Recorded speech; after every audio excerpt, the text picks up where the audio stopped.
Kader Khan part 1 में आपने जाना कि कादर खान का बचपन कैसे गुजरा। पार्ट 2 में आपने जाना कि कादर खान को अवार्ड मिला और उनके पिता ने उनको घर से निकाल दिया। अब आगे घर से निकाले जाने के बाद पारिवारिक परेशानियों को भुलाकर कादर खान एक निर्देशक नरेंद्र बेदी के पास पहुंचे। जैसे ही कादर खान पहुंचे उन्हें फिल्म की स्टोरी दे दी गई और डायलॉग लिखने को कहा गया। कादर खान ने स्टोरी ले ली और काम करना चालू कर दिया और 4 घंटे के बाद वो वापस नरेंद्र बेदी के पास पहुंचे। नरेंद्र बेदी उन्हें देखकर हैरान हो गए और बोलने लगता है कादर तुम्हें समझ में नहीं आ रहा है कि डायलॉग कैसे लिखने हैं। तब कादर ने कहा कि मुझे समझ भी आ गया है और मैं डायलॉग लिखकर भी ले आया हूँ। नरेंद्र बेदी को विश्वास नहीं हुआ, मगर जब उन्होंने डायलॉग पढ़े तो वो बहुत खुश हुए। जहाँ फिल्म की शूटिंग 1 महीने बाद शुरू होनी थी, वहाँ कादर खान के डायलॉग के कारण 7 दिन में ही शूटिंग शुरू हो गई। जवानी दीवानी फिल्म 1972 में रिलीज हुई। इन डायलॉग को लिखने के लिए कादर खान को 1500 रुपए मिले। ये उनके लिए बहुत बड़ी रकम थी, लेकिन कादर खान ने सोचा कि अब मैं लिखूंगा नहीं, अब अपने स्टूडेंट को पढ़ाऊंगा और अपना ही काम करूंगा। पर नियति को कुछ और ही मंजूर था। एक दिन एक व्यक्ति उनके पास आए और फिल्म खेल खेल के लिए डायलॉग लिखने के लिए कहा, मगर कादर खान ने साफ मना कर दिया। फिर उस व्यक्ति ने उनके हाथ में एक लिफाफा पकड़ाया। वो लिफाफा बहुत ही वजन था। जब उन पैसों को गिना गया तो उसमें 20,000 रुपए थे। कादर खान के लिए तो 1500 रुपए ही बहुत बड़ी रकम थी, मगर इस रुपए तो उनकी सोच से भी ज्यादा थे। अब कादर खान ने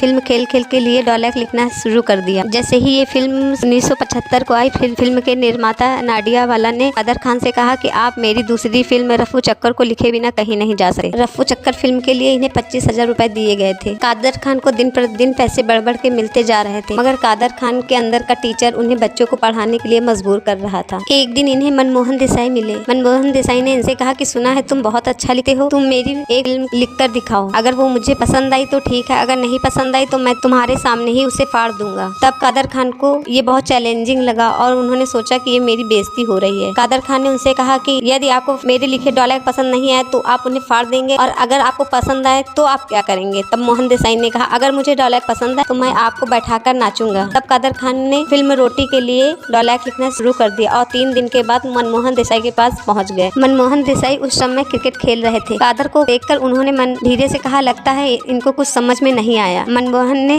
धीरे से उनको गाली भी दे दी।